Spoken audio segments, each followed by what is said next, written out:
today, well, there is that, as you mentioned, the element of huge pressure in the Russian team, but surely Zaitseva can certainly get a medal today.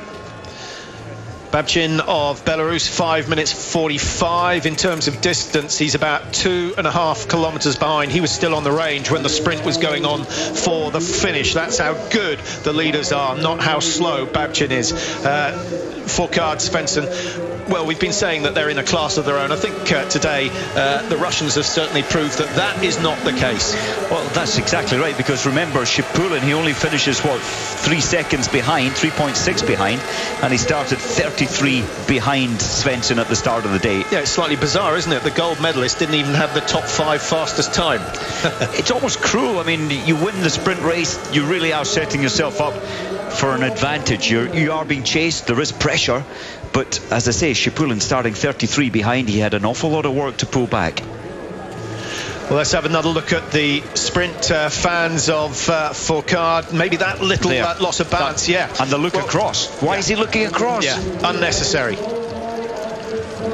And that's got to have hurt, because that's a big, that's a wooden 4 inches wide bit of wood set down 4 centimetres below the snow level. Well, I guarantee he won't have felt it on that instance. He wasn't concerned about his well-being. It was all about getting that leg across the line. Fourcade's foot is across first, but the transponder on Svensson's leg reaches the line first. That is what counts. And so Fourcade has to come back another day to try and turn silver into gold.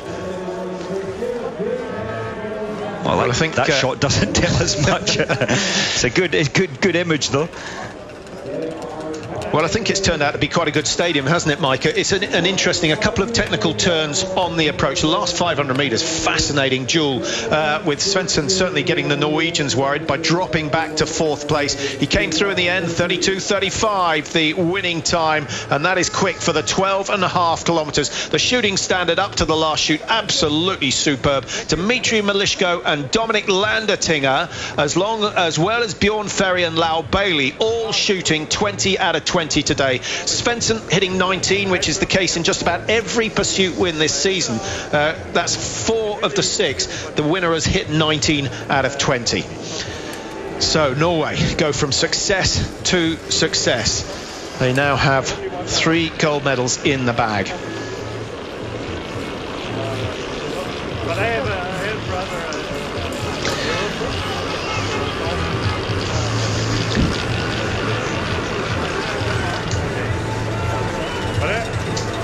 Well, that's really good bit of acceleration, a little bit of skate 2 from Svensson. Nice short sharp strides, high tempo, Mike, compared to Martin Fourcade, who was digging deep. I think the lactate levels must have been fairly high. The balance has gone, the legs have gone.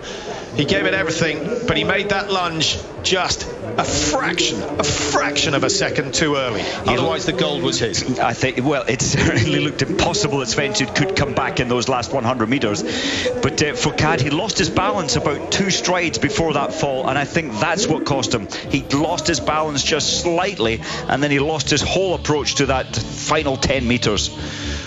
Dmitry MALYSHKO couldn't take the medal for Russia. Anton Shipulin has come through to claim it, and Shipulin certainly deserves it. He's been one of the highlights of the season. 7th in the World Cup standings at the moment. He'll pick up a bag full of points today. I think he'll go ahead of Garanichev, his teammate, and he'll close down on Jakov FAK of Slovenia. Jakov FAK actually ending up in 6th place, having started 3rd. 19 hits out of 20. On most days, Mike, and most pursuits, Jakov FAK would certainly have medalled, and he might even have won with that shooting performance. Take that, as you say, take that one penalty away from FAK. He lost a little bit of his legs, the pace in his legs on the last 2.5 did FAK.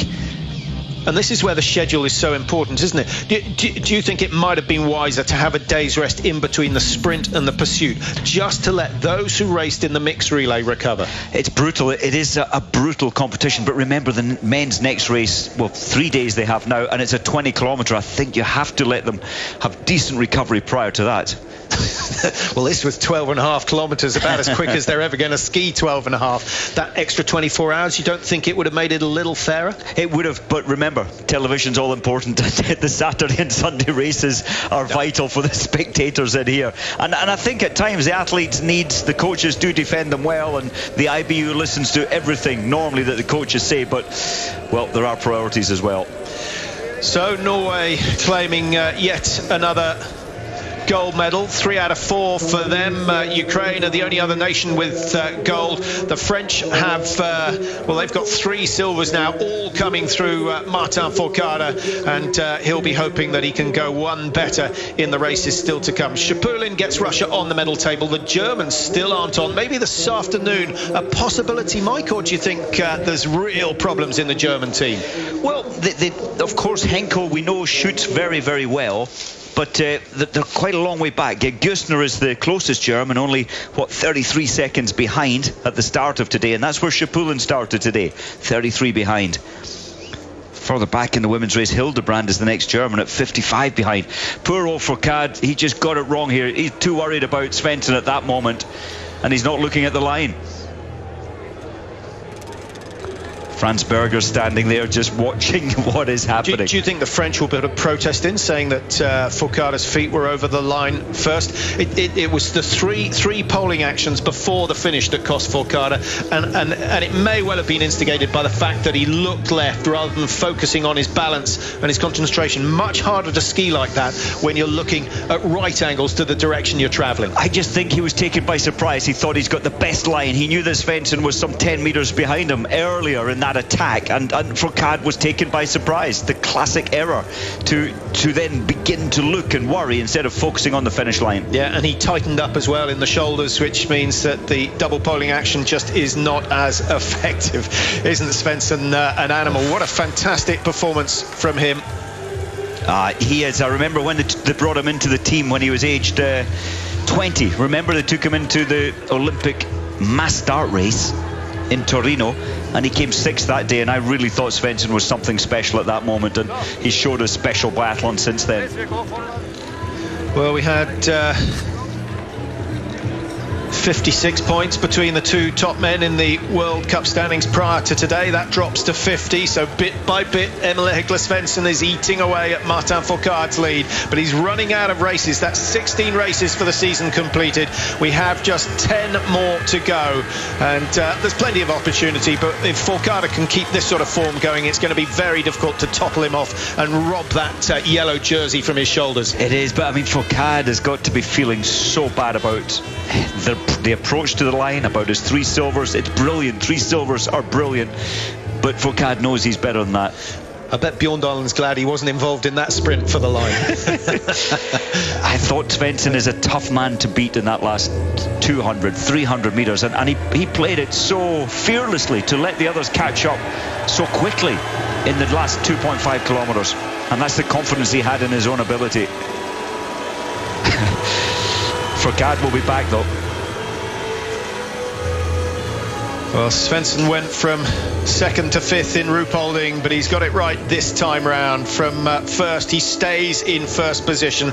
That's 5 out of 6 races he's been in the top 5 of a pursuit this season, Mike. Shows what quality he is. He won the race in Pachuca. That must have given him confidence. And of course, the 2010 overall World Cup winner will maybe have the crystal globe in his sights now.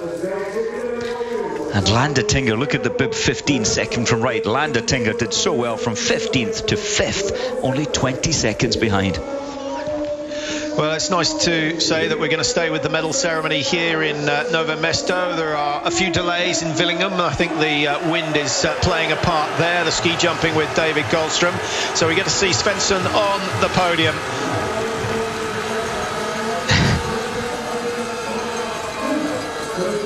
First time he really made his mark, I think 2008 in Östersund, when he started beating Björndalen for the first time. He showed there how competitive he is, and he won many races in a similar style to today, so he certainly will have been confident. Do you think he was playing that sprint game on the last lap? Just say, I'll take it easy, it's going to be a sprint, and I want to be as fresh as possible. It was a brave thing to do, but I think you're right. He was playing the, I will save this for the final 500 metres, but he nearly got it wrong because he tripped up. Well, there's a disappointed face on Martin FRA. He wanted that third successive win, which would have equalled the record of Ole Einar Björndalen in World Championship and Olympic pursuits. It's not to be. 2 golds followed by a silver. It is some record, and surely he will end up on top of the podium at some stage over the next 7 days. Anton SHIPULIN, a sensible race from him. 1 miss on the 3rd shoot. He did what all biathletes want to do, hit the last 5 targets. That gave him a boost mentally, and it gave him a boost physically as well. He did so well, and take that 1 miss away, and of course he could so easily have been at the top, but that is how difficult biathlon is. I think the rest of the field, Patrick, when you look at Svensson, FOURCADE once again 1st and 2nd place, the rest of the biathlon male field must be thinking, how do we depose these? How do we get on the top of that podium? Is it possible? Yeah, but isn't it great that we have 2 men contending for that top prize, whereas in the past there's just been 1 person on his own? I guess the most recent duel was Poiré versus Björndalen. Those 2, you could never quite predict who was going to come out on top. And that's maybe where Svensson and FOURCADE, 2 huge egos of perfection in biathlon, are pushing their limits, therefore pushing the limits of biathlon. MALYSHKO will certainly be a little bit disappointed not to have been in the top 3. He was out of fuel when it came to the last 500 metres, but it was a fantastic performance from him. 20 hits out of 20, which on so many occasions would have given them the gold medal, but not today. Well done to Dominik Landertinger, 15th from 5th, and finishing in 5th, having started in 15th. He too hitting the full 20. And in 6th place, Jakov FAK, who started 3rd today. Wasn't a bad run from him, only 1 mistake, Mike. His shooting has certainly got a lot better. Oh, brilliant biathlete FAK, and yesterday, well, 3rd, so the bronze medal yesterday. He was confident today, and just 1 shot really has cost him. Yeah, it's a shame he wasn't involved in the sprint, because I think certainly the Slovenians thought he might have had the winning of both FOURCADE and Svensson. That would have been an interesting one. FOURCADE is thinking, why did I let that go? He's hurting. He is hurting, and he's not going to enjoy watching the replay, and it will be those last 5 seconds that get replayed ad nauseam tonight on the local television here. I'm going to enjoy the press conference, because yes, the painful questions will be asked there, and it'll be interesting to see what FOURCADE says.